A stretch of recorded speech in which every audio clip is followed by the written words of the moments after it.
প্রজাতন্ত্র দিবসের আগে নিরাপত্তায় মরেছে শহর। আটোসাটো মোড়া সিউড়ি স্টেশন চত্বর। প্রতি বছর জিআরপি ও আরপিএফ এর যৌথ উদ্যোগে সিউড়ি স্টেশন থেকে আগত যাত্রীদের ব্যাগে চেকিং সহ সিউড়ি সাঁইথিয়াল রেল লাইনের উপর ট্র্যাকে মেটাল ডিটেক্টর দিয়ে লাইনের চারদিকে জয়েন্ট বক্স থেকে শুরু করে সমস্তটাতে কড়া চ্যাটিং করা হয়। এছাড়াও সিউড়ি হাওড়া হুল এক্সপ্রেস ট্রেনটির ভেতরেও কড়া চেকিং করেন রেল পুলিশ। যাত্রীদের ট্রেন থেকে নামার সময় চেকিং এর পাশাপাশি ট্রেনের সিটগুলিকে আনাচে কানাচে বগির ভেতরে এদিন চেকিং করলেন জিআরপি ও আরপিএফ এর পুলিশ কর্তা। বলছি কোথা থেকে এসেছেন? বর্ধমান থেকে। কোন ট্রেন? এই হুল এক্সপ্রেস। কি দেখলেন? এই চেকিং চলছে প্রজাতন্ত্র দিবসের জন্য, সবকিছু চেক হচ্ছে। কি চেক করা হলো? ব্যাগটা চেক করা হলো। আমার এখনো কিছু চেক করা হয়নি, আমি এলাম। বাট সামনে যারা নিত্যযাত্রী ছিলেন তাদের চেক করা হলো, দেখলাম।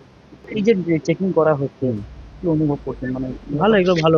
অনেকে তো বিভিন্ন জায়গায় খবর শুনতে পাচ্ছি, বিভিন্ন ড্রাগস পাচার হচ্ছে, হ্যান করছে। এগুলো করা হলে ভালো হয়। এরকম চেকিং দেখে ট্রেন যাত্রীরাও অনেকটাই সাধুবাদ জানিয়েছে। তাদের দাবি, এরকম চেকিং প্রত্যেক দিন যদি করা হয় তাহলে তারা অনেকটাই সুরক্ষিত মনে করবে। কারণ যেভাবে ট্রেনের মাধ্যমে বিভিন্ন দুষ্কৃতিমূলক পাচারকারীরা বিভিন্ন জিনিসপত্র পাচার করে, এই ট্রেন দিয়ে সেগুলি হয়তো কমবে।